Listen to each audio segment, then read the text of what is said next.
Jesus' name I pray. Amen. Amen. Would you say do your will upon our lives? Yeah. Ooh, I might have to steal that one. You don't be saying that? No, I'll say let your will be done. Same thing. Yeah, I think I like do your will upon our lives. I feel like it's not the same thing. That sounds different. I mean, it is, but Always it trying sounds more to. Yeah, it sounds more je ne sais quoi, right?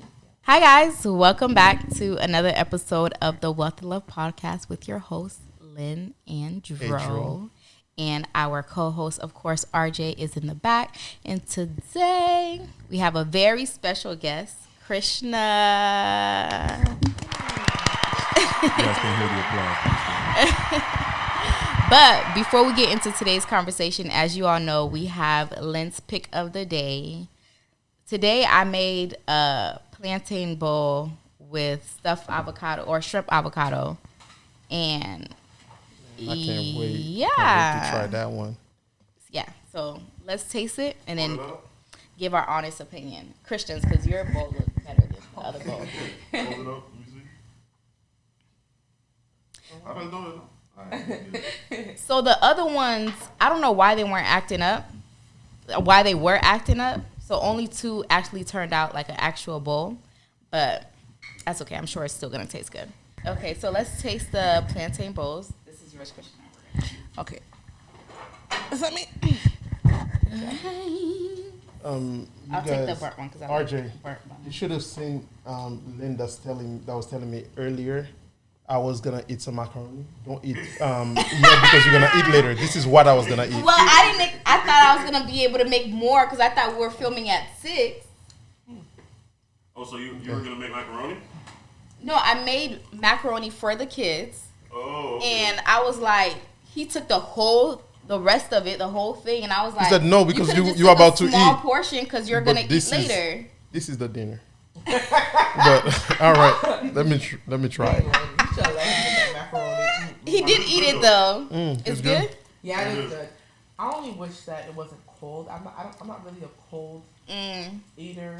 So it's probably the zabuka is always going to be cold. Yeah. Yeah. I love zabuka. I love avocado. No, because you know when you leave it out for too long, it turns dark. You got to start to weep. It turns brown. It does turn dark. So that's why I put it in for. So, as you guys can see from the title, we'll be having a very interesting topic today. But before we do that, I do want to say a quick little disclaimer. I know that this topic can be tough for some people or very sensitive. So I do want to say that these are our personal opinions, of course, with some biblical reference, right? And our personal experiences. It's not to negate anything that anyone has gone through. So I do want to put that out there first.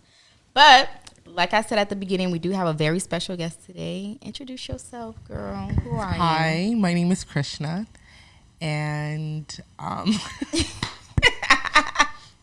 You don't like to introduce yourself. I didn't know I had to introduce myself. How do What I did you do think was going to happen? I don't know, but thank you so much for inviting me here. Oh, of course. Thank you for It's coming. It's a great, of course, it's a great honor. So, just say Krishna honor. for now. So let's tell the people, how did we meet? How do we even know you? How do you? So, I met Lynn and her husband through demonstration ministry when I was hiding and trying to get out, sneak out. But she caught me, introduced herself, and the rest is history. Is that the first time that we met, though? Isn't it when you were sitting out in the front lobby and I think my youngest was acting up and I went outside with her and then we started talking about like our major? Because when we exchanged number, wasn't it after you testified and I went looking for you? Wasn't that the second? I don't know. Or was that the first? I think when you came out with I think it was your daughter, you were feeding her snacks. Yeah. No, we had already spoken Oh, a bit okay. before that, but I hadn't been to church in a while. But the first time I think that you did say anything to me, like we really said anything to each other, was I don't think I testified. I think it was Bible study. Oh, really? Bible study. When they asked, I don't remember the question, but they asked a certain question, and then mainly I was coming to church and I wasn't saying anything. But that was the first time that I actually had something to say, and I do remember seeing it. I think you tried to answer something. Oh, I remember now. Yeah. I remember. But it's like, it's not to say that what I asked was a hard question, but I think that It's not what they were used to. it's not what they were used to. It wasn't a question that people expected for me to say. And I What was think the question? It was your answer, not necessarily was it a question that you asked? well, I do remember the question. It was submitting to a man or woman of God, and needing a spiritual mother or father. And not to say that I'm against that. I'm not against it. Like she said, disclaimer: I'm not against Right. any spiritual the mother clarity. or father. But for me, and what's coming from what I came from at that time, I just felt like, okay, well, what if you did have one and it just did not work out? Do we really have to listen? I believe that you should always be under leadership. You should always have someone that is praying over you, like helping you, that kind of thing. Like I do believe in that, but in the sense of a spiritual mother or father, like someone that is, that you're super submitted under, I just felt like, is that necessary? So I asked that question, and then I got a lot of responses and a lot of I don't remember do you remember some of the responses that I was No, but getting? it was some pushback. It was some pushback because, like she said, it's not, Was that data? I think you were. And that's why I went in trying to answer it in a more like understanding way, because everyone's responses was very like, what is she saying? Yeah, and also I think that the question, what they were telling me, it wasn't what I was asking. Okay. Like they thought that I was trying to say like, oh, never submitting under a spiritual mother. If I'm like, that's not what I'm asking. I'm just saying like, is this the only way that God is really going to, mold you, edify you? Is this the only way, or That's a can good it be question, that It is. there's times where, okay, maybe he does put you under somebody, but then after that you're not under someone. Not to say that you can never have, like I said, not to say that it's wrong, but I think I was asking that because for me at that time, You didn't have. I didn't have one. Yeah. Right. Yeah. And so I think when she came out and gave her response the way that she did, I was automatically drawn to her. Because like she said, like we don't get questions or responses like that. Everything is kind of okay. You know what I mean? And you probably also felt like this is a question that you would have asked. Right. And it was very like bold. It was very authentic. And I was like, who is this? Yeah, it was different. And so when we met out in the lobby, like I just liked how authentic she was. Even though we met at church, she wasn't like trying to like play this like church girl. What you saw is what you got. And I was like, okay, I like her. And then of course we started talking more. All right, so let's talk about church hurt, right? But before we do that, let's define church hurt. So before we give our own personal definition of what we think church hurt is, or if church hurt is even a thing, because years ago I didn't really hear that term church hurt. I feel like it just started coming out. But I want to give the Google definition first, and then we'll give our own. Yeah, Okay. Today I'll just listen more and learn. Yeah, like I did last week. Yep. All right, so it says church hurt is a newer term referencing the pain, sadness, emotional scarring, or abuse experienced in a church context. Church hurt can be inflicted intentionally or unintentionally by laity or religious leaders. That's what church hurt is from Google, right? So I think church hurt is just being disappointed by your brothers and sisters in Christ. Or it could be like a physical abuse too, but abuse goes further than physical. So any type of hurt that's done by your brothers and sisters in Christ, I think is considered church hurt. Right. I agree. Yeah. What about you, Christian? What do you think? If you had to define church hurt to someone that's never heard that term, what do you think you would define it as? And is it even a thing? I do think that church hurt is definitely a thing. I think that church hurt has always been around, probably since Biblical times. Yeah, biblical times. I just think that there was never a terminology for it. But, in this generation, we're speaking about a lot of things, especially, what's the word I'm looking for? Like mental-wise. Oh, mental health? Yeah, like mental health. Like a lot of things that has always been around, we're now talking about it. Yeah. So it only makes sense that would kind of dip into the church too. Right. But I think it's always been around. It's definitely a thing. I do want to go off what you said as far as the disappointment. I do think that it's the disappointment that you get from your brothers and sisters. I mean, especially when they don't meet the expectations that you had, or Right. they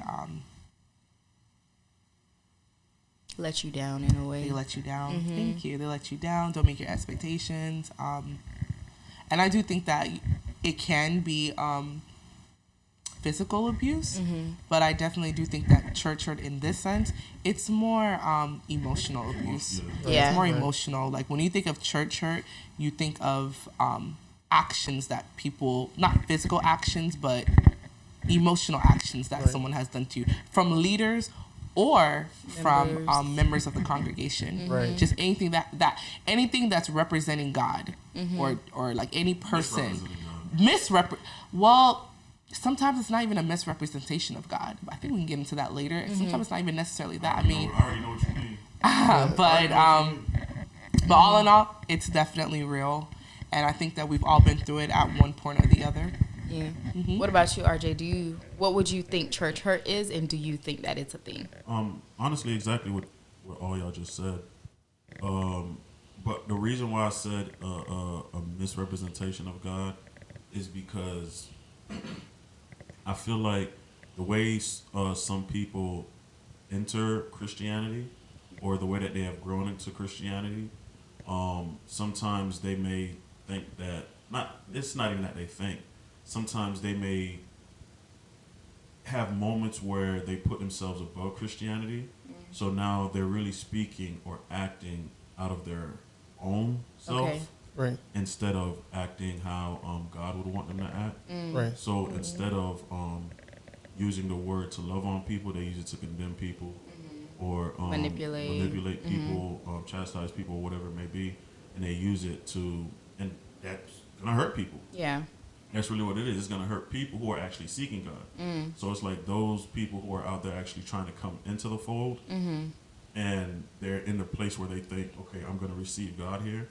But instead of receiving God there, they're being mistreated by God's people in one way, shape, or form. It could just be one person. Right. Everybody could treat them amazing, but if one person tries them or mistreats them, then Right. a lot of people are going to look at that one person like, this ain't what I Yeah. came here for. Yeah. You know what I'm Right. saying? So anything like that, like you said, it could be physical.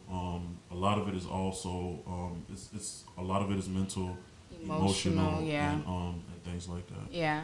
And I also do want to say, too, that pain looks differently for everybody, right? Yeah. So what I may experience as hurt, Krishna may not experience it as hurt. And what Krishna may experience as hurt, Pedro may not experience it as hurtful or painful or church hurt. So I do want to say that pain looks differently for everybody. Like, I seen a post that said, like, church hurt is not a thing, or it's because that people are, like, too sensitive. You can't tell people how to feel or how not to feel, what Right. should or should not hurt them, Yeah. right? So that's why I think that church hurt is a thing, because pain looks differently for everybody.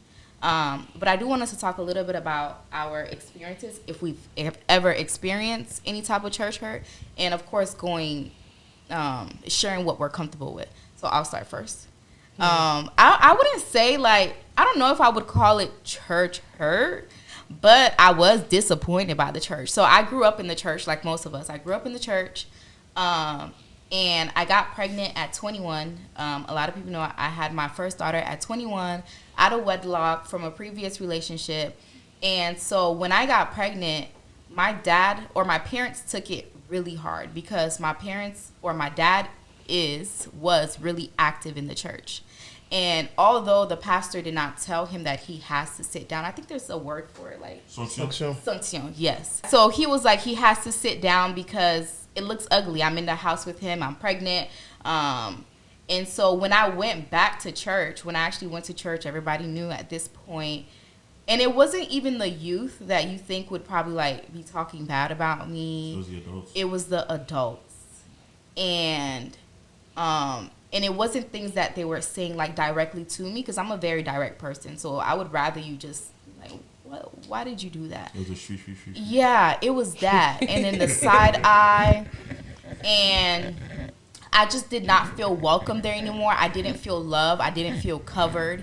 Mind you, I'm young. I'm 21. I'm already going through, like, a hard time with that because I Right. never thought that that would have been my story. And so I already was beating myself up, and then now I have my church mothers, fathers, whatever, that are also like beating me up. And so I ended up leaving the church. I left the church before I had my daughter, and I did not go back to church until I think she was maybe a little bit over 1, and I went to another church. I went to an American church. So that was my experience. But if I'm looking at it now, I wouldn't call it church hurt. I feel like it's something that had to happen for me to get out of there. But in that moment, it did feel like church hurt. It did feel like I was hurt by my brothers and my sisters. I ain't gonna let that pass the Understand. creep, bro. That pass the creep making your dad sit down. Just No, cause- he did. No, No, no, I said he you- didn't. her dad made Yeah, that actually, the his pastor own was choice. on my side. The pastor was Oh, like, okay, you I'm about know, to say, like, that nah, pastor creep, because nah. I don't want nobody from that church to go for me. No, the pastor was actually on my side about it. And I was always a rebellious child, so the pastor was always on my side. But it was my dad himself, I guess, that felt guilt, shame, whatever, and he himself chose to sit down. Oh, like he okay. stopped taking My fault, Pastor. communion. Is that how they do it in Haiti? Like, Oh, pastor. He stopped taking communion. he all stopped that? taking communion. That's how they do it in Haiti, For real? The whole time that I was pregnant, he did not take communion. I mean, a different type of committed then, right? Yeah, Man. he is really committed to the church. Yeah, so that's my experience with that. And that's why I said at the beginning, I know pain looks differently for everybody, because somebody listening to that story may feel like, girl, that's not even that big of a deal. Oh, no, You know it's what I'm a big saying? deal in the church. It is. It is. But It's a big deal someone in that church. may be experiencing right now may feel like, dang, I decided to keep this child in. You guys are like shaming me right now. You know what I Right. mean? And that is hurtful, especially with those that should know the word, right? They should reflect the love of Christ. But anyways, have you guys ever experienced any type of, or what was your thought process during that and, you know, leaving, or did you ever leave church? Honestly, I haven't. No? Nah. You never experienced church hurt? Nah, not really. Church disappointment? Oh, I'm Since tripping. you're like a pastor's I'm kid. gonna tell mine a tripping. little bit when you're done. I'm tripping. Honestly, the only time I've experienced any type of church hurt, it wasn't at me directly. Okay. You feel me? It was other people who That's I guess you good could say too. in a way revered as up here. Mm-hmm. So then it's like they did something crazy, and it's like, bro, what are you doing? Right, You right. feel me? More And it was disappointment. happening like back to back to back to back, low key, from like 20, maybe 14 up until maybe 2 years ago. Wow. Where it's like certain people that I'm like, all right, cool, do good, Yeah. or shorty good, or whatever like that. And then by good I mean like I see that a real man or woman of God. Yeah. And then crazy stories come out, and it's like, dang, this man was really like out here wilding like that. Yeah. And I'm like, but still, I'm like, I know it ain't just me. You feel me? Like I know it's not just me. That's So you were feeling hurt like, by what others were by doing. what others were doing, or by what Right. others did. And the reason why I was hurt by it, in a way, was because it's like, yo, I understand. You feel me? What you're going through, in the sense of, I understand the idea of temptation, or I understand the idea of this or that, or whatever it may be. But it's like, it's actually people out here fighting it and doing a very good job fighting it. But for you to be up there preaching, Yeah. singing, or whatever it may be, but you live in A a double life in a way. Right. Because there was a time I stopped preaching because I'm like, I ain't trying to be fake, so I'm stopping. Same. That's why I Right, delayed right. getting You feel me? baptized too. I'm like, I'm gonna stop because I'm not trying to be fake. Not walking the Right. walk. Yeah, I'm not walking how I'm supposed to walk, so Yeah. I'm gonna stop. So when I see people who are actually doing it, No and conviction. and I'm like, bro, you trip, like, don't be I scared for understand. me, but it's like, you're not scared of God, bro. Yeah. Like, you bugging. You get what I'm saying? Yeah. So those are the instances where I could say that, and it's not even church hurt, just disappointment. Yeah. I'll say disappointment. Yeah. But yeah, after that, with me, I've honestly just been an open book up throughout my whole life in church. That's good. So it's That's like, good. if ever I'm going through anything, you ain't gonna find out about it from nobody else but me. That's I'm gonna good. be the Yeah. one to tell you. You feel me? So yeah. Yeah. I would say mine is not really like church hurt. I would say it's more of I got to the point where I disliked the church, simply because my parents are pastors, and like especially my mom, she always was on me like, you have to look a certain way, you have to wear a tie, you have to this, you have to that, and make me feel like, okay, like I can't be myself. It's like I'm being someone that I'm not. So that's what made me like dislike the church, and then left the church for a while, and until I came back. Because of your parents. It's not because of my I parents, mean, because like- I feel like in order. It's not because of my parents. Because of how they wanted you to present yourself. Yeah, and I felt like that was church in general. So yeah, Okay. you get what I'm saying? Yeah, I understand what you're saying. Yeah. I just felt like there are so many people that are not being themselves at church. Yeah. You got nothing? Oh, it's my turn now. No, it's definitely your turn. I have been through some church hurt, a couple of times. Matter of fact, like just like Lynn or most of us here, I grew up in church. I grew up in church. I grew up in church. So in my mother's church, that's actually the same church that I was with your wife. The church that I went through at that time, like as an adolescent, I feel like it was in the same context that Lynn said it when she said that, being shamed. Now, granted, I never got pregnant or anything in church like that, but it was in the sense like me and my sister, and my older sister, we were, I guess, the rebellious kids, which honestly wasn't even really rebellion. We were ourselves. Like we were ourselves. We never tried to, like if they told us to pray and we didn't want to pray, we didn't pray. If they told us to sing, we didn't feel like singing, we didn't do it. Now, okay, So, when yeah, I say it like that, you guys were bold.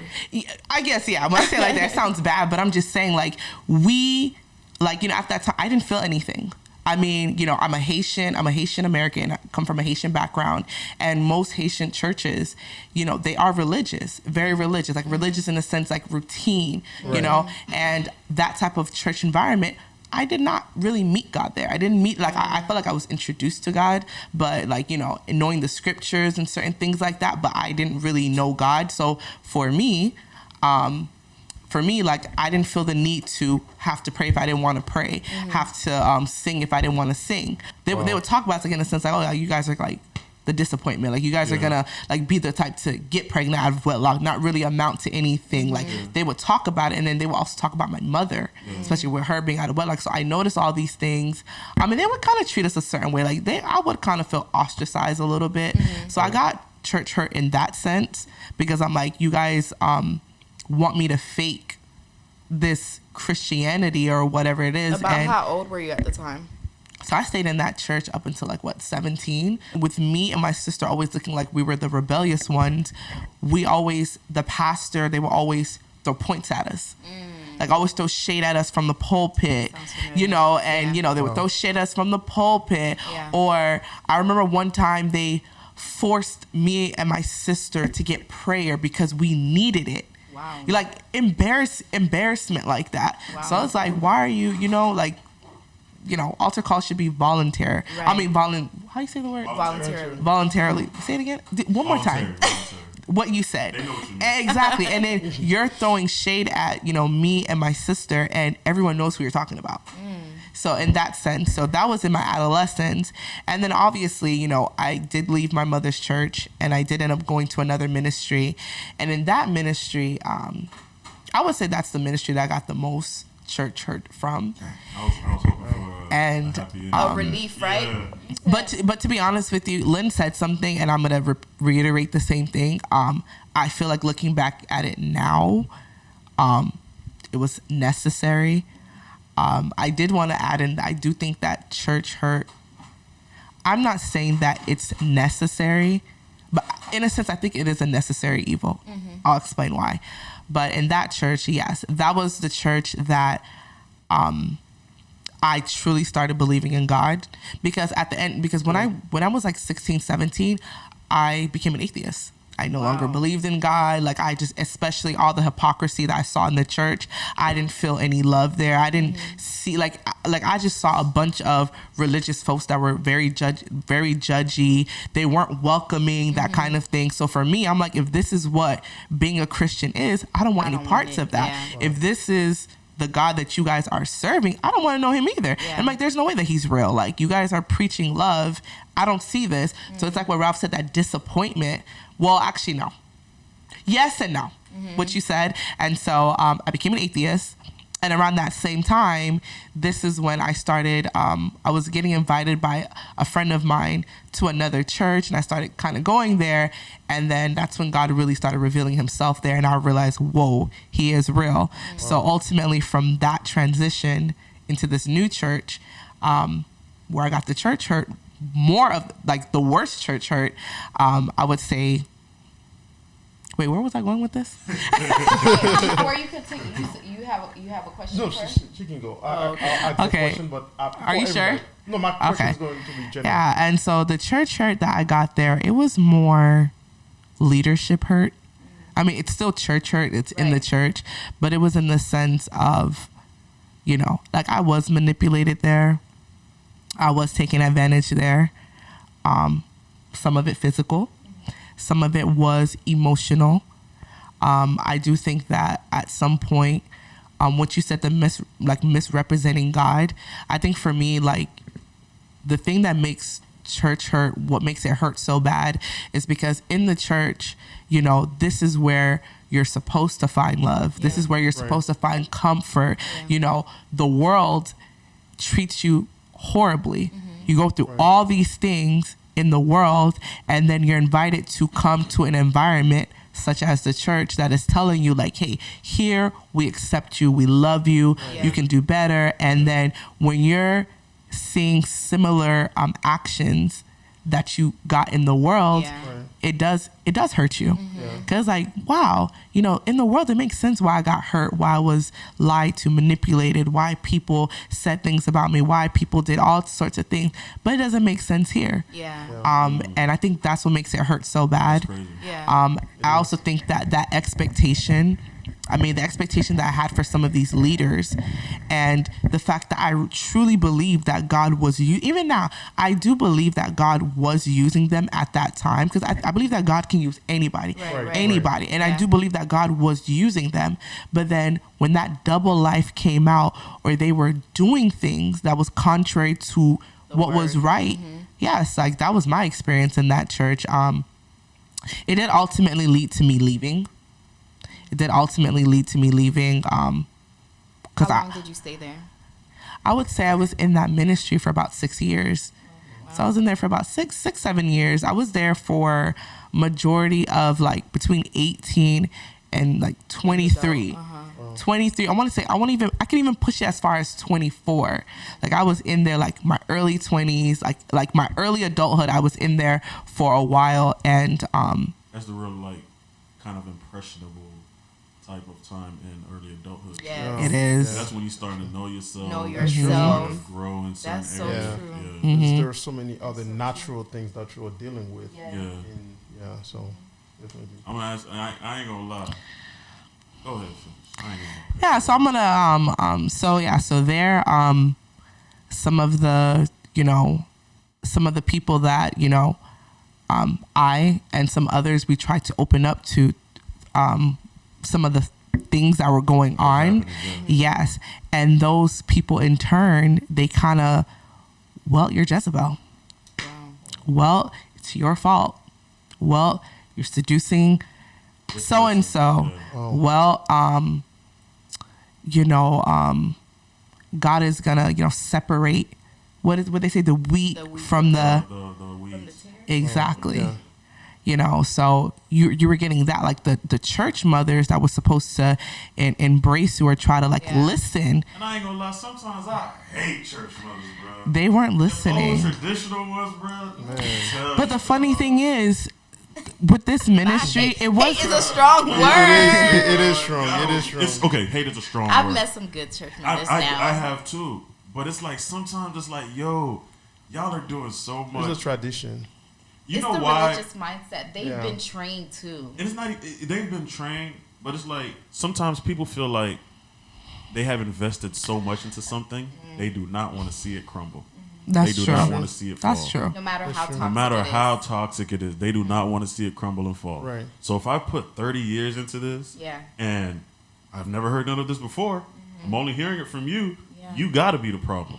Where it's like, or maybe everybody else was just so dang good at hiding the problem That's that true. I'm the one strong enough To to see speak it. up against Yeah. it. Yeah. Man, And no. I'm gonna, you know, one of the reason why I'm probably gonna go a little bit deep, but, and I was saying, like, you know, sometimes people just leave the spirit of God in the back, and then just, I should say, use Him whenever they convenient. it's convenient for them. Because if you say that you've invested so much in something, you don't want it to crumble and so forth, you saying that, okay, this person has to be the problem. Yeah. So where's your discernment? You Yeah. get what I'm saying? You have to have the acknowledge the Holy Spirit to know exactly, okay, This might be what it this is. might be what it is. Well, I mean, not this might be what it is. It is what it is, because Yeah. the Spirit of God reveals all That's true. truth. So it's because a lot of people just leave the Spirit of God in the back. And where's your accountability too? Because there's certain things that we know have happened in let me not, when I say the church, I mean in people who are in church, not in Right, like a right. specific church, but Yeah. in churches. Period. There's certain things that we know that have happened where it's like, yo, this wasn't supposed to happen. There wasn't enough people holding each other accountable. Or there were too many people holding specific people too high up on a pedestal. Right. That's Feel true. me? Yeah, that's and, true. And the thing with church hurt with me is, I'm not going to say I never believed in church hurt. The first time I heard it was maybe 2012 from Aileen, actually. Yeah. And the way that she explained it to me, I knew exactly what she meant. I knew exactly what she was talking about. But with me, it's like, I have never held anybody high enough to where they can hurt me to the point where it's like, nah, God not real. You get what I'm saying? Understood. And that all comes from teaching. That all comes from the lessons that you receive from who are your elders. Right. And those people are my mom and my dad. And they've told me since I was young, it's like, yo, don't ever hold anybody up that high to where that's when good. they That's fall, you really will good. also Yeah. fall. They will tell us, even me and your mom or me and your dad, That's don't hold really us higher good. than God, because if we fall, we don't want you to fall as a result of us doing something wrong. That's Yeah. really You get what good, I'm man. saying? And I don't think the church, in a way, teaches that enough. Yeah. Because a lot of people in church, they want to be looked at that high. Right. Of course, they say, go to God for this, go to God Yeah. for that. But it's like a lot of people go to God, they go to the pastor. That's true. Or to go to God, they go to whatever leader there is in that church. Right, They right. probably don't know how to do it for themselves. They're That's looking good. at you and they see God. God. Yeah. That's why we need to be held accountable for ourselves. Because Right. people are looking at us and they see God. Yeah. But are we successfully directing them to who God actually is, to where it's like, yo, if I fall, I don't want you to That's fall as good. well. You get what I'm That's good. saying? That's Yeah. good. That's It's- so it's- good. it's- I don't even think she was done. I don't even think she was I done. was not done, but I it's don't think okay. she was Yeah, done. but you guys But, are going towards my question. But I do want to piggyback off what you said. I think what you said is 100% valid, but I don't think that that's always the case. Sometimes it's not even that you're holding someone in high regard. Sometimes it's in a sense, for example, if you have a spiritual father or a spiritual mother and, it's been revealed to you, not once, twice, a couple of times, that, hey, this is somebody that you need to sit and learn under, right? And then obviously, you, like, your relationship with God, you should never, have your relationship with God through a person. Like, you should never do that. You should always, you get your teachings from the men and women of God, which is fine. Yeah. But then also you have to go back and, show yourself approved. You have to also continue to Yes. build that relationship, because God may have a separate revelation for you or a separate word. That's so good. Apart from what the men or women of God has said, which is fine. But but if you have a relationship with a spiritual leader or a spiritual sister or brother, well, I'm still not good. Oh no, you're good. Oh, 'cause I'm you- just, I'm oh, just okay. looking at you like, where all this came from? Oh. This ain't the person I knew. You get Oh. no, go ahead. That's the person I found out. Yeah, go ahead. Yes. Show but me then, the new you. no. But then, let's say for instance, this person one day, let's say they slap you. Just one day, they just come in and they slap you. Or one day they say, hey, they prophesy something to you, and you know for a fact like this, like, listen, test all prophecy. Not all prophecy is fake. We should test them all. But for this one, it's like, this is from knowledge. This is like what you're saying is just, it's like you yourself can feel like, okay, this is not even from God. Yeah. Like they're, like, how do I say it? They Pulling do from what they know. pulling from what they know, or maybe, or let's say they come on to you. Yeah. And they're married, right? In that moment, sometimes you as a person, what the feeling that you get is, whoa, okay, Lord, what happened? This is someone that, a representation of, You. you. Yeah. You've spoken to me about this person. What's going on? Why wasn't I warned? Like, where was the warning? Where was the, if I had known this was going to happen, why didn't you tell me? You can sometimes feel like, okay, well, God, like, I don't understand. Like, I'm confused. Why did you allow this to happen to me? And for me, that was my question for a very long time. That's what made me leave the church. It made me feel like, okay, you knew that I came from a religious, hurtful, Place, place where I renounced you. I no longer believed in you. I told matter of fact, I remember, dating a guy who said that Jesus was his favorite religious character, his favorite fictional character. Like, that's just how I was like, And it didn't bother and you. it didn't bother me. Yeah. Well, I'll say for a moment I thought about it, like, whoa, but then, oh well, Yeah. like I come from a place like that, Okay. and then you go out of your way to reveal yourself to me, that I have a purpose, like, hey, I'm here. I've been here this whole time. I am real. And then I'm led to a ministry where I learn about you, but then I get abused in ways that I would never imagine. Sometimes you as an individual, you sit down and you will question God. Why? Yeah. Why did you allow this to happen to me? If this happened to me in the world, okay, no problem. There's no love in the world. But why did you allow this to happen to me? In this ministry where I'm actively praying, seeking, fasting to you. None of this, all this came out of nowhere. Why did you do this to me? How could you do this to me? What did I do wrong?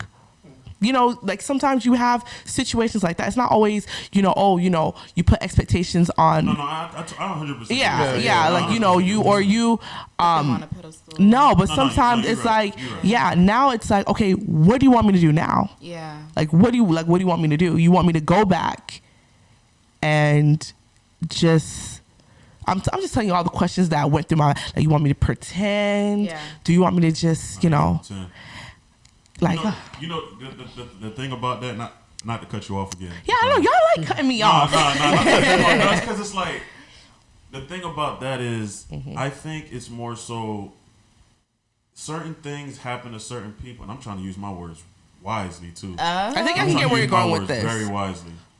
Certain things happen to certain people just so that the person who does it should be exposed. All Like right? a sacrifice. No, I'm not gonna say sacrifice. Oh, okay. I'm not gonna say God sacrificed you.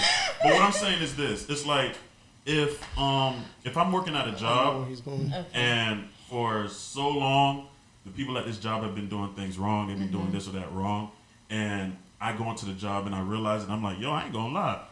I don't think y'all doing the wrong thing. Y'all not doing the right thing here. I can either join them in doing the wrong thing or speak up and telling everybody it's wrong. Yeah. You get what I'm saying? So it's like, in me speaking up, I'm shedding light on the wrongdoings of this Yeah. place. Now, if I just sit back and accept what is happening to me, then I'm joining them in doing what's wrong. Right. You get what I'm saying? That's one. Two, it's not you. You get what I'm saying? A lot of times people saying, dang, why is God doing this to me or whatever? No, God is not doing anything to you. it's really more so A bigger picture. not yes a bigger picture, but it's really more so Like he's allowing it. it's not even he is namesake, allowing his it. reputation. This other person is allowing the enemy to use them in that way. Mm-hmm. You get what I'm saying? So just it's to expose the darkness. So yes, Yeah. yes, to expose the darkness, but again, it's just like, yo, there's been things that happen to me where I'm like, dang, why did God allow this to happen to me? God didn't allow anything to happen to me. It's just that other person allowed the enemy to use them. I Okay. get it. You get what I'm saying? That's And it's good. like, That's good. there's a lot of things that I feel like aren't talked about enough in the church, because there's a lot of people wondering why God is allowing certain things to happen. Sometimes Right. it is Right. God. Right. You feel me? Sometimes it is God, but there are certain things I refuse to think that God allows to happen to people. Right. Right. So You know it's what I'm saying? basically the not the consequence, but the Okay. It's just like branch. It's just the way certain things branch off. Yeah. It looks crazy, and it's like, yo, it's wild that this happened to me as a Christian. You feel me? But at the same time, it's like I get what was supposed. I get why this person was supposed to be exposed for doing what they did.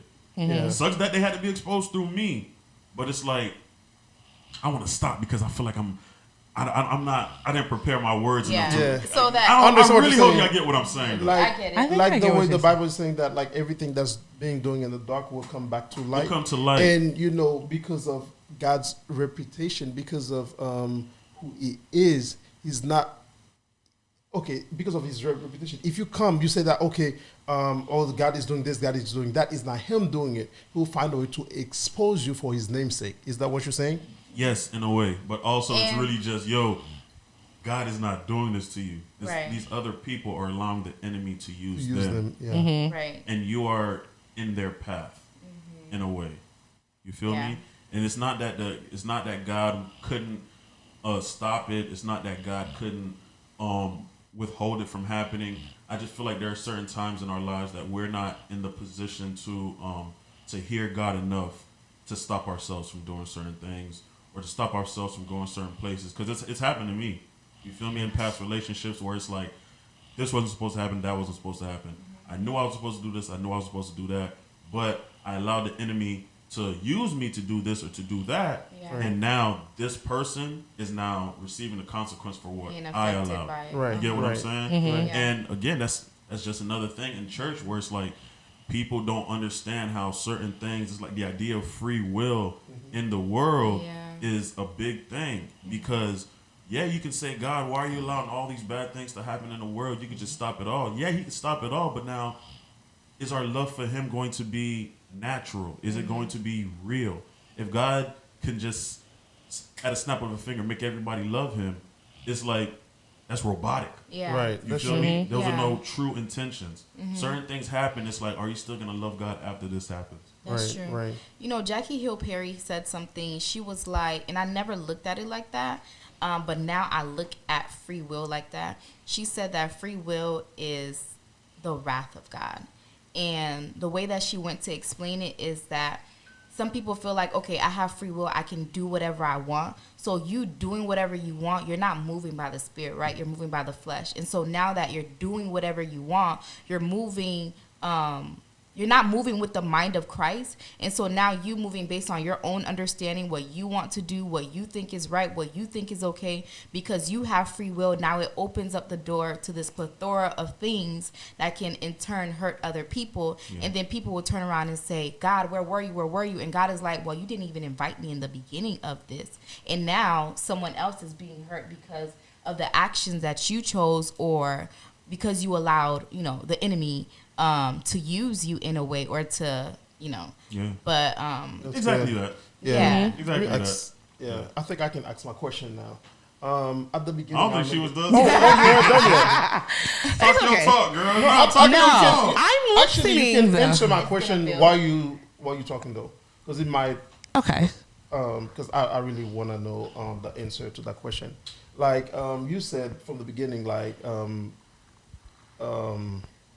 church hurt is also abuse, right? Emotional and physical. But now let's go more in the emotional part. But is it always intentional, like for the person to hurt you, or do some people hurt you but they don't even know that they are hurting you? Unintentional. Yeah, it can be both. Yeah. There's times that it can be unintentional, and there's times it can be intentional. Like I feel like some of my church hurt from both ministries, my mother's and the one that I am no longer part of, there was intentional hurt, and then there was I feel like the unintentional hurt really comes from people who honestly, well, then again, when you think about all of it is lack of understanding, Right. sometimes spiritual immaturity, Yeah. sometimes, we're in this body, we're always going to be, it's always that constant fleshly, Yeah. Talk about Constant yes. war. And, and a lot of things that people don't realize. And this is also what I feel like causes church hurt too, is that people don't realize, like, if you were a liar in the world, in Christ, that is the temptation that you will continually struggle That's with. good. That's I'm not saying that you will never be freed from it, but that was, It's magnified. yeah, like that's something that you're going to be, if glad you you were said a that. It's gossiper, illuminated now. no, but but yeah, if you were a gossiper Illuminated, yeah. in the world, in you're gonna, that's gonna be a constant, kind of like you didn't see what Paul said in the Bible, I have that thorn in my flesh, like, Lord, get rid of it. But it's Glad you like, said that. yeah, but it keeps you, in a sense, it's necessary, it keeps you humble. Listen about that God talk.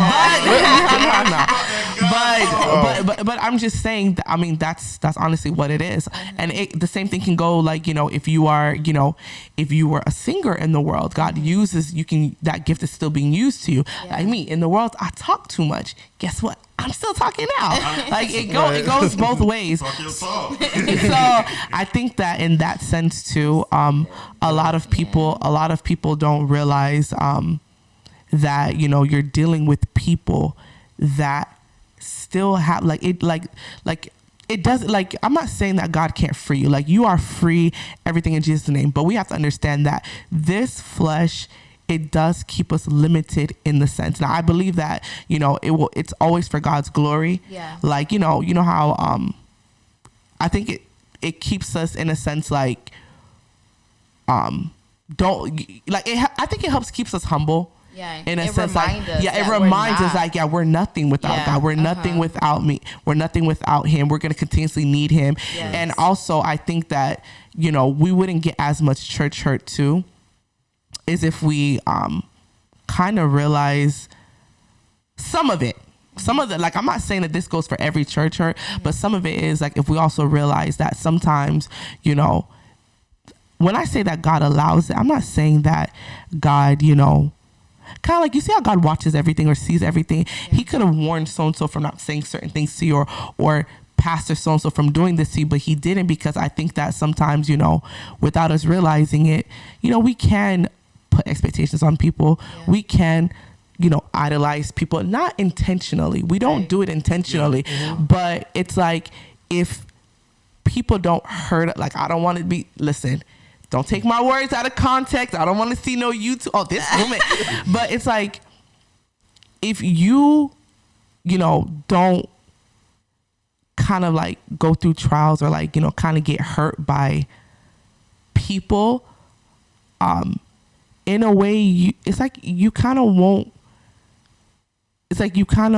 won't realize, like, how imperfect that humans are. That God, Oh, that's what that's- you, I thought That's you were good. gonna- Yeah, that's She fine. probably wanted That's- to use yeah, that's another facts. word. No, that's 100. fine. Yeah. That's 100% fine. Yeah. I mean, the love that we have to have for Christ, I mean, it has to be more. It has to be more than our spouses, more than our kids. I mean, Yes. that's a conversation for later. Yes. Because you have seriously, Absolutely. you have some Christians that honestly love their kids more than they love God. And not to Yeah, say, it is true. yeah, like all of this, spouses, family, because a lot of these things are benefits. Like, these are like, God is the only source of should be the only source of your happiness, and everything else is just like a collateral, Yes. like Yeah. benefits The or whatever. icing on Yeah, but because that's not the point. Right. Yeah, Like, that's good. Let me. You said something that I really like, and you said, if you were a thief from a world. liar in the world, you're gonna come. This is where you're gonna get tested.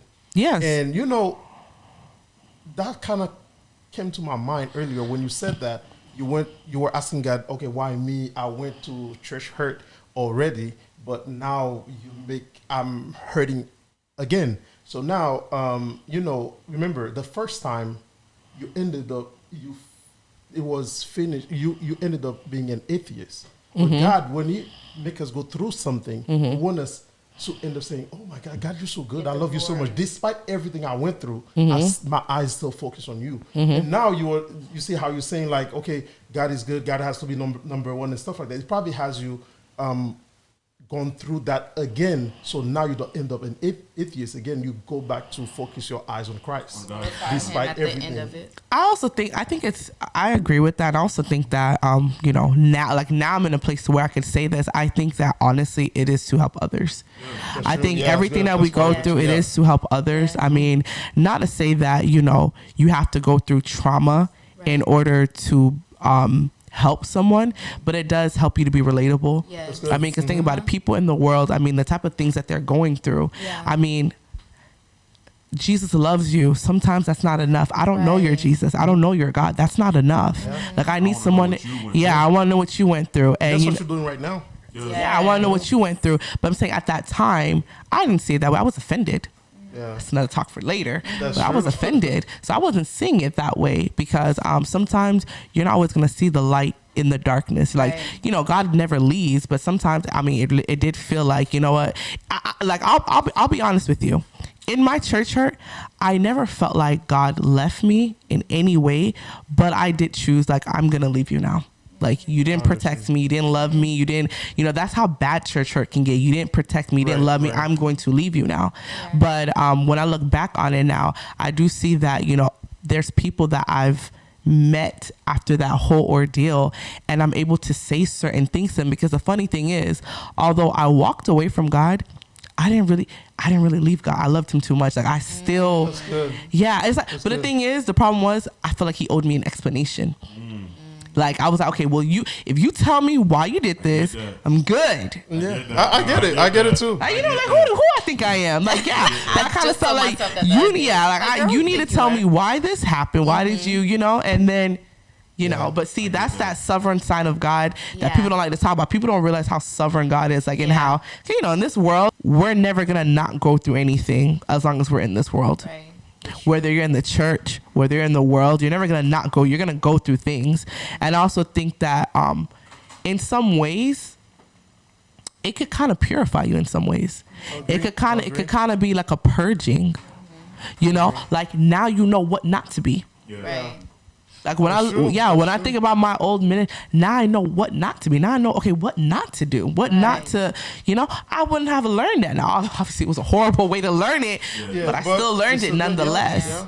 That's good. Yeah, and also someone that show up to you with that same package, you automatically will be able to You'll be identify able that. to Yes. recognize it. Yeah, Yeah. so that's good. True. That's really good. And I think another thing that we have to realize too, back to what RJ was saying, some people, we do put church people on a, like, not a pedestal, not intentionally, but like we put too much expectations on those that are in the church, not realizing that they're probably just as jacked up as those in the world. You know what I mean? They are. They Not are. probably. They are. And so, and the fact of the matter is Fact of the matter.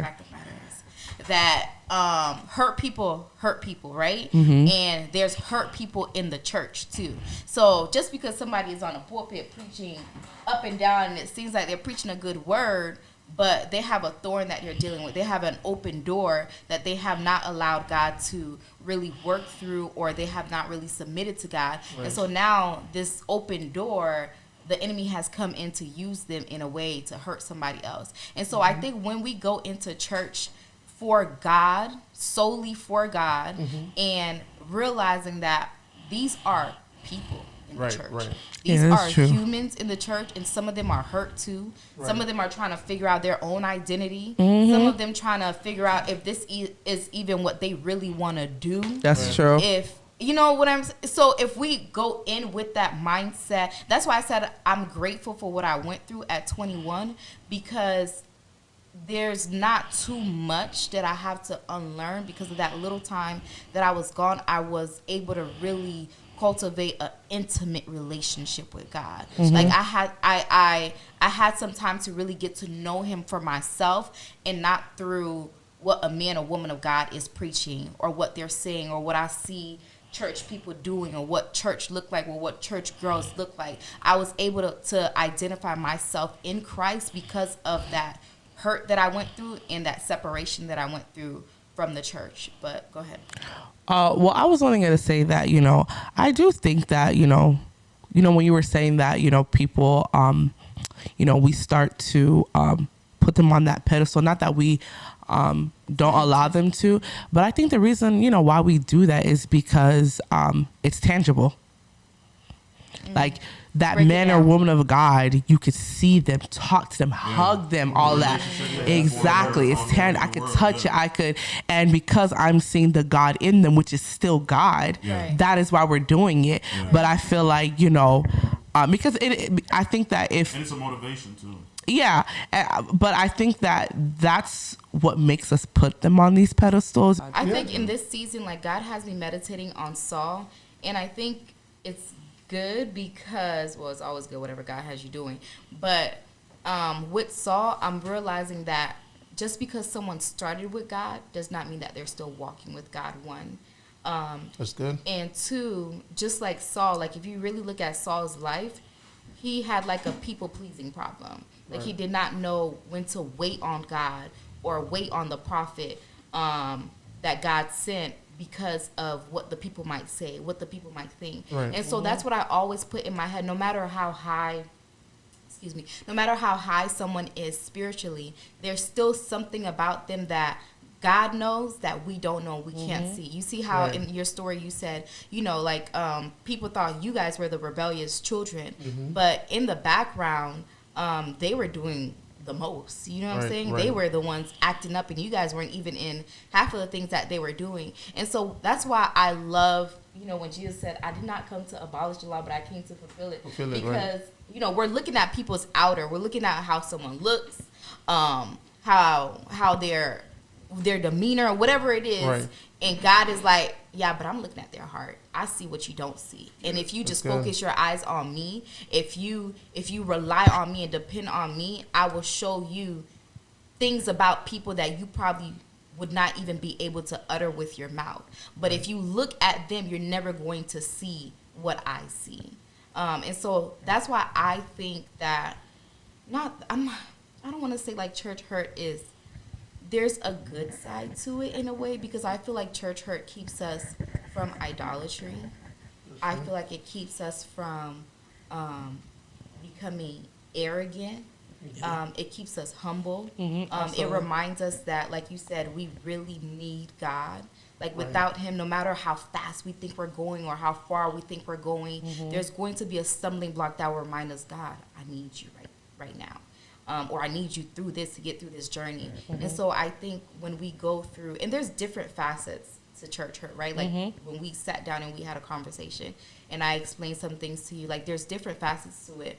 But on some side, church hurt is necessary because there's a purification that takes place on the inside of us, and it helps us to have like a laser lock, true intimate relationship with God, Right. where it's not dishonoring men and women of God. I don't want to say that because, some of us, we need shepherds. But to know that he's the ultimate shepherd. Right. He's the best friend. Yeah. He's the one that sticks closer than a brother. And no matter how awesome this person may be, I want you to not lose sight of me. And I think when we start to lose sight, even when we don't realize that we're losing sight, God is like, let me step in right now. Or let me show something right now. And so I want to touch on something just a little bit. I wish I could, if I find a clip, I'll send it to RJ so he can add it. Sarah Jakes Roberts and her husband were having a conversation. And towards the end of the conversation, she apologized on the behalf of leaders to anyone that has been hurt by the church when they felt like, that's when they needed the church the most. And she said, I believe, if I'm quoting correctly, she said, I would not blame you, or I understand if you feel like you need to bypass the church in order to get to God. And that caused a lot of controversy. I guess, people took it as she was saying that you don't have to go to church. You don't need church. But do you think, okay, for someone that has experienced church hurt and they're like, okay, I don't want to have anything to do with the church anymore, because, you know, we hear that a lot. I don't have to go to church in order to meet God. So do you think that church is necessary? Yes. I do. And not church per se. I think the gathering of saints. Listen, Yeah. I mean, there's a reason why God told, we're going back to Adam again. See how Adam keeps coming up? Man shall not be alone. It's not good. Excuse me. It's not good for man to be alone. In this world, you need people. Now, listen. Now, do I think that there can ever be a time to where you don't have the church per se, in a sense? Yes and no. But I feel like yes, because if you look at Enoch walked with God. Yes. You know, Enoch was kind of like, you know, to himself, but guess what?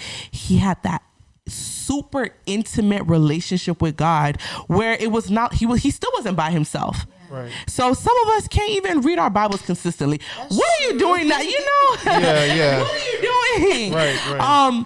You know, like, I do think there needs to be gathered. Like, you need to, like, we need each other. Yeah. The community. It keeps you humble. Yeah. Right. I think that, you know, I do believe that there can be seasons to where, you know, God will have you know, you might not be going into church. Right. You might be by yourself. You might be consecrated. But I think that God will always put you back to where you're around people, because there are times where you're going to be weak. Yes. And also you can become prideful like that. That's true. Because think about it, like, sometimes, and I've been guilty of this. I think everybody has been guilty of this. Sometimes it comes to a point to where you kind of get so close to God, in a sense where you're talking, praying, all that stuff, that you no longer try to show yourself approved. You no longer start going to God and be like, okay, Lord, is there anything in me that needs to be, you know, what am I doing that, you know, you're not approving of? Like, because you kind of get to the point where, like, oh, I'm good. Yeah, everything's all peaches and cream. And, you know, that right there, like, I feel like, you know, this is the reason why, although, you know, you could be that close to God, but God will, I mean, look at David. David was close to God, but what did he do? God himself didn't go to David and say, David, you're in sin. David, no, he sent somebody to him. Right. I mean, God could have easily went to him and said, Directly. but he didn't do that because Listen. he wasn't listening. But also, David would have became prideful too. Like, I think That's true. that, That's you know, true. that's why when I hear people say something, oh, I can go to God myself. I could. Yes, you can, but it can make you prideful. Yeah. It can make you prideful. It can make you look down on others. I mean, I've heard people say, I've seen people give a word to somebody and that person, well, God didn't tell me that. So, I'll go back and clarify that with the Lord. Like, Hey, I ain't gonna lie. You said it. Bro, I said that to y'all. Well, I said it today. Yeah, in a way, I guess, because what? you do need to test the spirit. No, You know what I mean? no, listen. There's nothing wrong with testing the spirit. Yeah. You should always test the spirit. But the fact that you felt the need to, well, God needs to, what? That's prideful. But I always make a disclaimer though. Cause my disclaimer What's is his always disclaimer? It's not God didn't tell me that. I always say, did God tell you that? Rob, Cause I feel like no. Y'all What? don't get it, bro. I feel you remember how When we called you a pastor? exactly. Uh-huh. Every time somebody tell me, yo, you know, I see you preaching this, that, or they see me preaching, or they be like, oh, you know, you're called for this, you're called for that, and I'm like, did God tell you that, or are you just saying that because my dad is a pastor and you see that I preach? But you're not saying it in an arrogant way. No, I'm which not is saying what it in she's an arrogant saying. way. I'm not saying Right. it arrogant. That's why I had to do the disclaimer. Yeah. I'm not saying it in but- an arrogant way. I'm saying it in a way where it's like, I get what you saying, Yeah. but it might be arrogant a little bit because, like, I need God to tell me this Right. only because if I'm going based off of what y'all say and I do it and I fall off, I'm coming for each and every last no, one of y'all. but Ralph, all but of y'all. Ralph, but that's what I'm saying. Like, it's fine that you have questions, but I do think, I won't lie to you, it can come off a little arrogant. It can't, because can you imagine, you know, you had a word from God, and you had a dream, and it was it's one of those. Oh, see, that's different. But I'm just saying, but Yeah. no, but the person don't know that. Yeah. Right. And then you come to them, and then you like, listen, I believe the Lord is telling me X, Y, and Z. Well, did God tell you that, or did? definitely Can don't you tell the imagine? person that. Huh? Yeah, I said definitely don't say But that. I'm just saying. But I'm just saying. It Nah, can, nah, I get what you're saying. Yeah, Yeah. I'm I get not. what But you're I'm just saying, like, it can. It can, But I yeah. think what's wrong with? Okay, thank you. But in your Yeah. mind, you know that, okay, I'm gonna test. You're I'm gonna gonna go test the talk to spirit. my daddy. I'm gonna do what I have to do. Like, you know what I'm saying? Because sometimes I feel like when we do things like that, what if that person is new in hearing the voice of God, and now Right. you make them doubt? Now it's like, oh, you know what? Let me. Maybe God ain't That's telling me so that. Yeah, Right, like, right. like doubt yourself That's or what you whatever, did or to you me, kind, RJ. or What you did kind You of, made me doubt myself. or you kind of, you know, you start having the fear of man. So in that sense, we do need to be sometimes like, okay, it's in that same sense because I'm definitely guilty of this, where somebody will tell me something about Christ, and I feel the need to say, well, I know that, like, okay, I'm not, no, why? Yeah. What's I wrong understand, I with? What's wrong understand. with? Okay, thank you. Yeah. Yeah. Like, I why do understand. we feel the need to, you know, like, That's why you gotta go to hit the go-to thing. You just keep praying for Yeah. it. exactly, Yeah. but Hit the that's why go-to keep there's praying levels. for it. That's why there's levels of Praying for humility. There's levels of Yeah. meekness. Yeah. But I'm just saying, not to like come at you no kind of way. No, no, but no, I no, do no, feel no. like, you know, there was. I'm trying to go Something back. that There was a reason why I brought up. The Yeah. church. I don't even remember. Oh, those that feel like they don't need the fellowship. The gathering Yes, of the saints. and that you can be. importance of Yeah, it. you can become arrogant. True. That's true. That's Who's good. gonna help pray for me? Who's gonna pour into me? I can't always pour into myself. That's true. Right. Yeah, so that's why I know we. You need somewhere to refill. Yeah, you do need somewhere to refill. I mean, these leaders, you know what I'm saying? Like, they need people to pray for them. Them as well. 'Cause like you said, it's true. Yes, you're the only thing that separates leaders from members per se is that, you know, you've matured in a sense where God can use you in this field as of right now. But you know, and that's the gift, that's the anointing of God. But after, because, you know, we have like what, spirit, mind, soul, that human part of you still needs help. It still Absolutely. needs. Absolutely. Yeah. So That's so Yeah, good. that's really good. And it goes back to what Pedro was saying: iron sharpen iron. You can't sharpen yourself, right? The cannot. gift is not for yourself, and so whatever you have is to pour out into someone Absolutely. else. But when we keep it to ourselves, it's very selfish, like you said. But as we close out, what advice would you guys give to someone that has been church hurt in a way that it's still affecting them? It's now affected the way that they maybe even see God. But at the same time, they want to give it another try. They just don't know how to do it, or they don't know how to get over that hump. What advice would you guys give to that person? oh wait, we're not gonna go to the intimacy question. Oh dang, I actually I kind of feel wanted like to. we touched on that. We touched on it, but we didn't really talk. Oh, I had like a whole. I Okay, don't you know, want it's to be okay. here for 3 hours. Man, it's been 2 hours already, I think. I had a whole We're little. probably gonna have to split this into 2 episodes. Man, I had like a whole little. You know, Krishna came up. Oh, man. she Krishna came she loaded. ready. Oh well, for some of them I didn't prepare, but for that one because I feel like that one is so important. But you know, Let's it's touch okay. on it. I think, okay, your answer, I think your answer can also be connected to intimacy. But we didn't, But- because we didn't put it out there. No. If you're closing out, I don't want to. Like, no, now you No, gonna make me that's the feel most bad. important part of not. I don't want to say not experiencing church hurt, but having such an intimate relationship with God that even if people hurt you, because when people hurt you, Right. it's not because God hurt you. Mm-hmm. That even if people hurt you, leaders, member, whatever it is, whoever it is, that you don't lose that relationship with God, and you trust that He will heal that wound, and you trust that He will place you somewhere when need be. And so, yeah, we can touch on the intimacy a little bit. 'Cause it's gonna be like 2-3 But that's episodes exactly anyways. that's exactly it though. Because like I was saying, one time my parents taught me at an early age, you know, you don't put 100% of faith in people. Man is Right, flawed. right.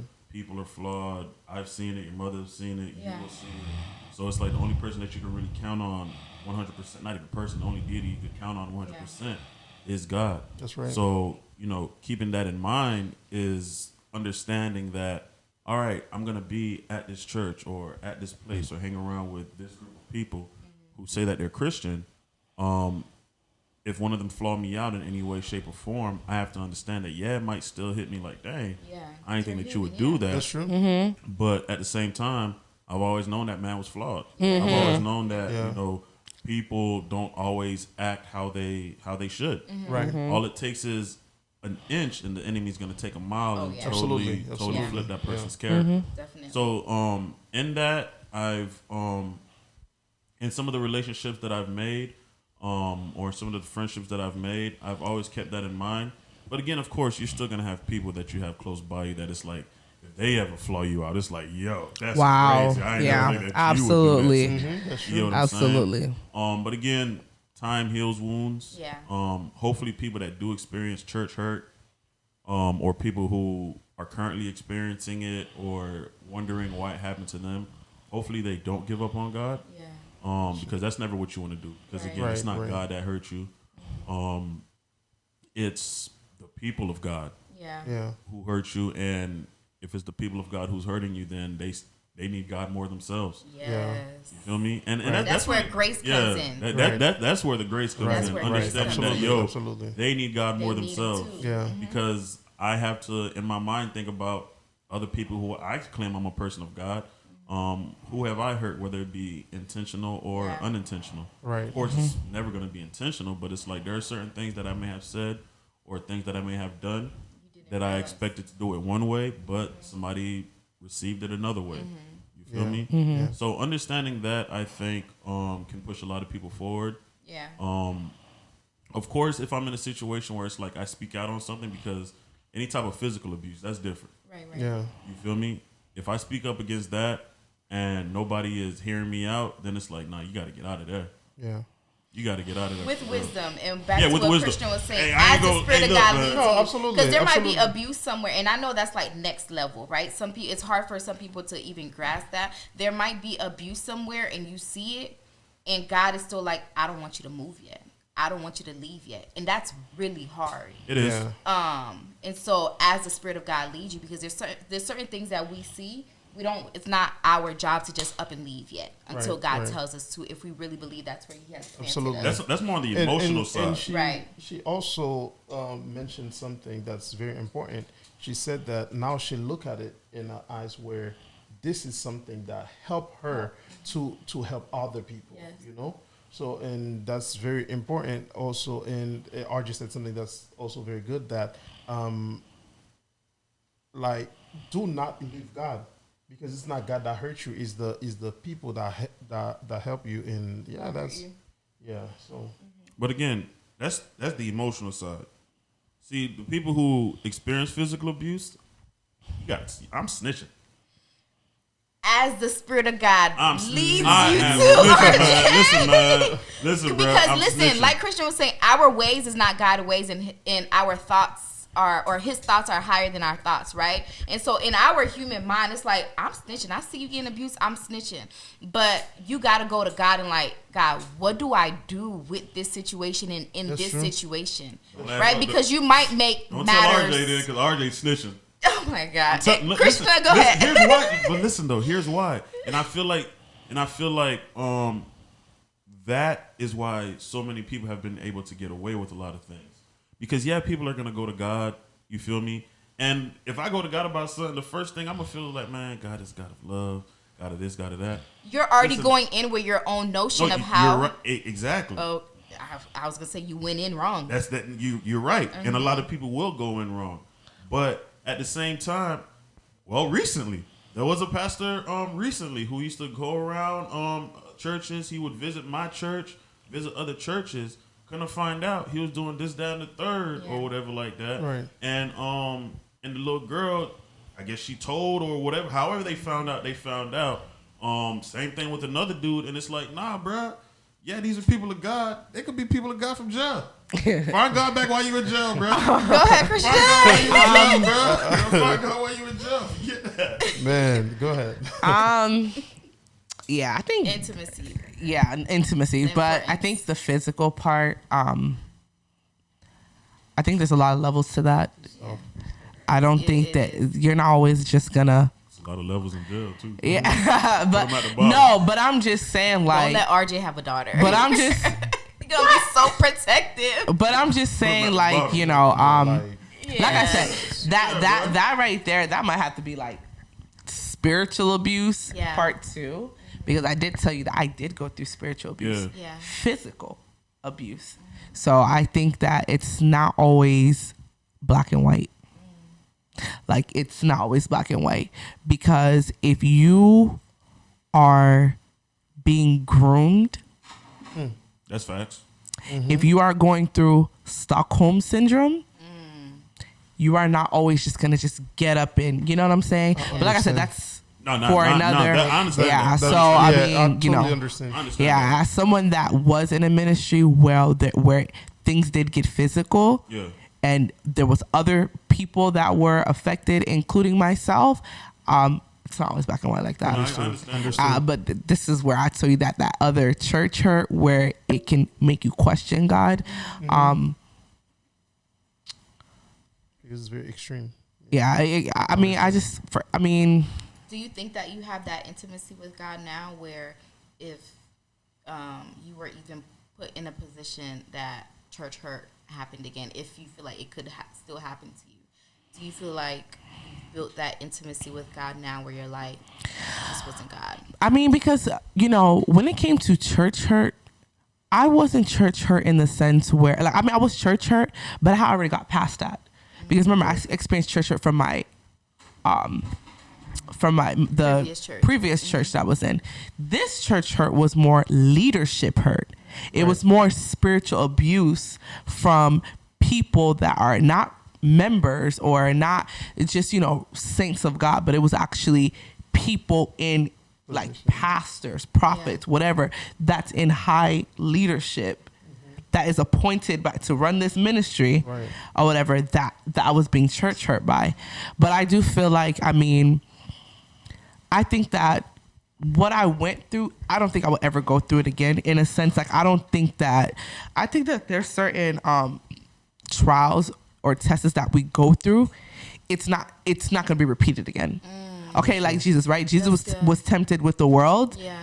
That was a big trial for him, because remember, there was nothing that Jesus needed, but the only thing that, you know, Satan could really tempt Jesus with was, you know, the word. But anyways, but he was the word. But anyways, but Jesus never went through that temptation again. So I think that church hurt, I don't think I'll ever go through that again, but I do think that I will be around it to where, like, especially because I could spot it, like I could see it, like God has given me grace to discern or to see things or whatever. Because remember, I was very naive, I was very young. I mean, I joined this ministry at 18 years old. I didn't really, well, I mean, I met this I visited this ministry at 16, officially joined it, like, you know, I could say 17 and a half, but I'll say 18 years old. So I definitely feel like, you know, I could see it. I do think that I won't have the same reaction that I did have, because that it gets to a point where, you know, I used to call like, you know, Christianity or church or being in the world, I used to call it like the battle of the finest. Like, only the best of the best is gonna get, like, to heaven. Like, you know, it's gonna come to a point where it's gonna get worse than this. I mean, huh? No, but I'm just saying, like, you know, this is like, I mean, this is not for, like, this life that we're in. I mean, you know, if you fall, you have to get back up. You can't just stay down. You're gonna have to. It's not for the weak. It's for the weak, but it's not for the weak. Yeah, it's definitely not for the weak. So, you know, you have to come to a point where, you know, you know, these battle scars, you kind of like put what they do in the army, wisdom. Put a Oprah tourniquet on it or whatever. Turn wounds into wisdom. And you have to keep going. You have to keep going, because I mean, we have the real enemy here is, you know, the Prince of Darkness, whatever we want to call him. And, you know, all of this is a distraction. Yes. It's a distraction. It you know, it takes your eyes off God. It makes you to where, you know, you stay in that dark place, and then you stay there for so long that now Jesus is back. Yeah. And you got caught in that. Yeah. I mean, I've been out of church. I was out of church, honestly. Even now, it feels like I was out for like a year or two. When I look back, I was out of it for like a good 3-4 years. Like I've been out of it for, because what, 24, so what? Yeah, like almost 4 years. But it felt like Sure. That's just how fleeting time is. So I do think that, as far as like, I do feel like my level with God is different. Like as far as intimacy wise, I think I just have more, I think I'm more open-minded, way more open-minded in the sense like way open-minded and kind of listen, there's certain type of revelations that you get. They're hard sayings. Yeah. They're not easy. Like, even, if you're not like a seasoned, like it's going to be hard for you to hear it. Just like, you might have. So I think I'm at the point where it's like certain things that long ago, it may have been hard for me to like I would have looked back and been like, what is this? But now it's like, it comes to a point where it's like, yeah, okay, for example, right? Job, right? Job lost everything. I mean, his kids. I mean, bump the riches, the houses, his kids. They all died. There's some people. Now, granted, we look at Job like Job is not an example for us where it's like, okay, listen, God can take away and give you back, and there's certain things it's for His glory. But can you imagine, like, some people wouldn't even be able to handle that? Like, for example, God forbid, if I have a child, my child died, and then somebody were to tell me, your child passing away was for God's glory, or it was for. Don't want to hear that. I would like take this. What are you telling me? What do you mean my child was for the glory of? What is wrong with you? Yeah. But then, if you're a seasoned person, you could have that understanding. And listen, I'm not saying that God's out here killing people's kids or anything like that. No, I'm saying that it comes to, because think about it, your child's passing, right? You now can help other mothers in grief, that you can go through and live through that others, if I can now, like, okay, I get it, because God can touch everything. Your kids are a gift, because your kids are not really yours. They're God's. That's mine. That's not your child. That's my child. I took him from myself and put it in you, but that's still mine. If I want to take my gift back, I can do that. But I think that there's some people like, they're not going to hear that. It's hard. Like, it's hard because that's a severe it is. No, but I'm just saying, but it comes to a point where there are certain things there are certain things in Christ with God that it's hard. It's like, wow, you would really, yes. And wow, she said, "Bon Dieu gomme les gars fait salver." It's true. And I feel like I'm at a point where I now can like accept some of these hard sayings now, whereas before it would have made me offended and feel like I'm leaving you, I'm never turning back, something is wrong with you, like you are a messed up God. But now it's like I see it in a different way. So I think for me, like, that's what that church hurt did. It's like where I'm able to like really just really like learn and grow, and really like, wow, like, there's certain sides of this world and stuff of Christianity that nobody wants to talk about or nobody wants to face, but it's there. And I, like we said in the podcast episode with Minister Gigi and Pastor Bernard, I believe that God is raising up a different generation where definitely we are okay to have those hard conversations that our parents did not want to have about Christianity. And something came to me as you were speaking. I think that's why it's so important that what we learn and what we go through, we don't bury it, we share it. Even with our kids, for those that maybe won't have kids, your little brother, little sister, or mentee, whoever it is that's underneath you, to share certain things and always point them back to God. Like I have my mentee and certain things that she'll call me and I'll be like, Did you ask the Holy Spirit? Because I don't ever want you to depend on me. I want you to always look to him and realize that you have direct access. Yeah. And same thing with our kids that we do. Mind you, there's certain instances where you know that, okay, I need to step in, right? With wisdom and as God leads you as well to advise them or help them. But you don't want to do that too much where they now depend on you and they just let... Yeah.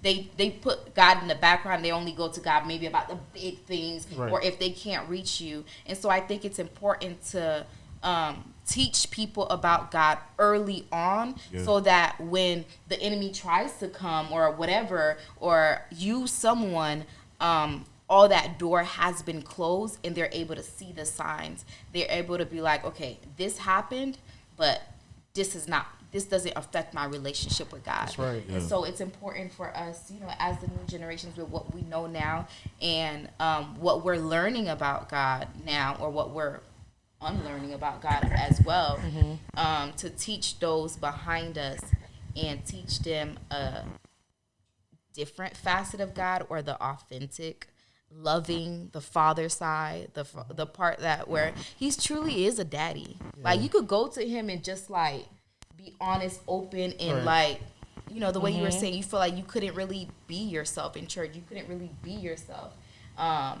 That's where you can be yourself with him in his presence and no judgment because he already created you. He knows how you are. He knows your flaws.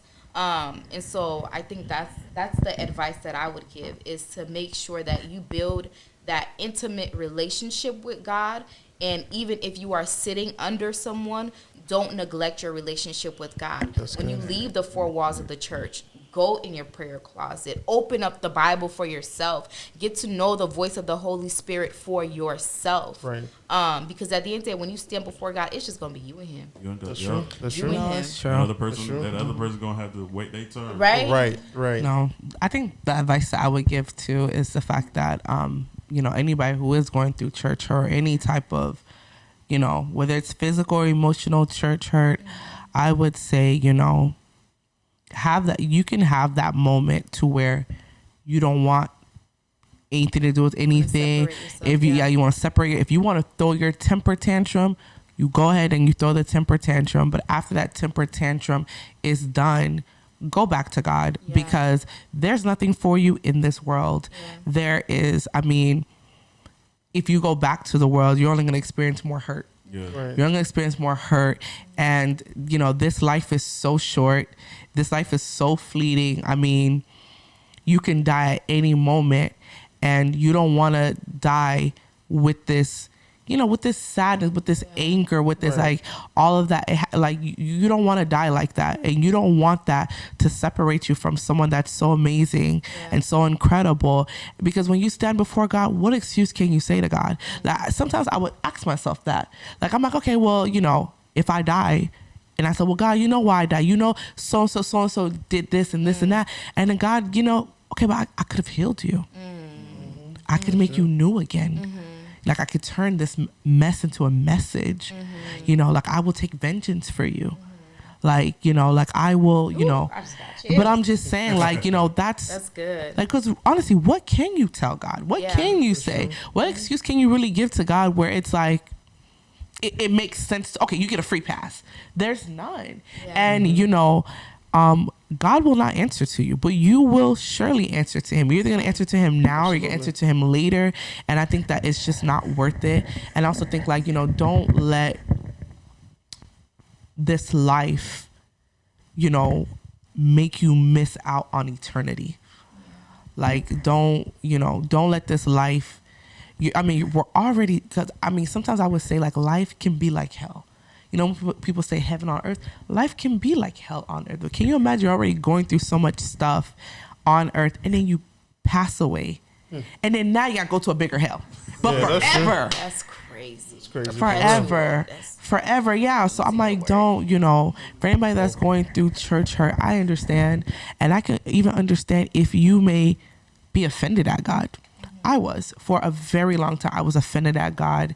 And, and God can understand that. Yeah. But in that offense talk to him. Yes. He will give you understanding. Not that you should go around just, oh, I'm mad at you. Yeah, no. But as human beings, I mean, we all have emotions. God can understand if sometimes we're frustrated. And I think that you should definitely go to God, speak to him.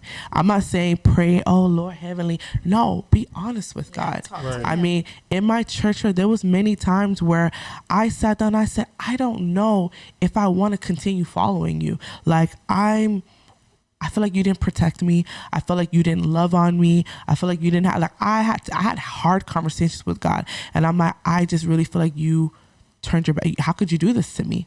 Like, I had to get it all out. Because that's Yeah. exactly what I was feeling. Right. And in that, there was comfort. That's There was healing. There was God, like, listen, you know, I'm sorry that these things happen to you, but I have a purpose for you. Yeah. That's I love you. One day you're gonna understand. Like there was comfort That's in good. these words, and I think that God will comfort you. I don't care what church hurt you went through, whether it was physical, emotional. God will heal you, if you let Him. Yeah. Right. Yeah. Because I'll be honest with you, when I look back at it, there were moments where I see that God strategically put certain people or certain things in place for me to be healed. I didn't want to because I felt like, no, I want to stay. I'm going to stay angry. You can't do that. You can't just expect me just to get over it. Like, I wanted to. Like, sometimes, you know, it comes a time to where, you know, when you're hurt, and it's not your fault, but it comes to a time where it's, okay, well, you're not choosing to stay in that. Yeah. I was choosing to now stay in that. It came to the point I'm choosing to stay angry. I'm choosing to stay bitter. Like, I literally felt like, you know, this is owed to me. Something is owed. Like, I was walking with a chip on my, like, you know, something is owed to me. Poor me.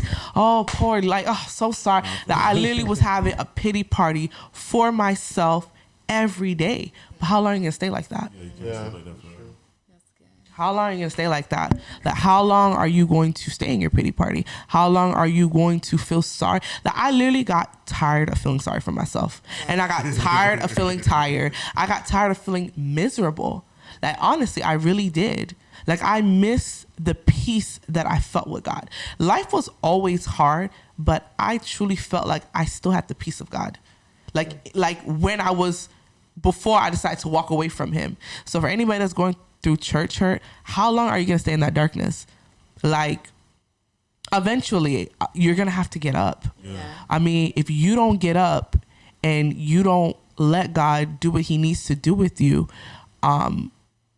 someone else is going to pick you up, and it's not going to be The same result. it's not gonna be the Yeah, same that's result. true. No, Yeah. like, you're not, you know, I mean, and this is not the time. I mean, Jesus really is coming back. You can feel it. There's times I step out of my house and I look around and you could feel like the atmosphere change. You like, he really is coming back soon, and don't allow nobody to take you away from the love of God. Nobody.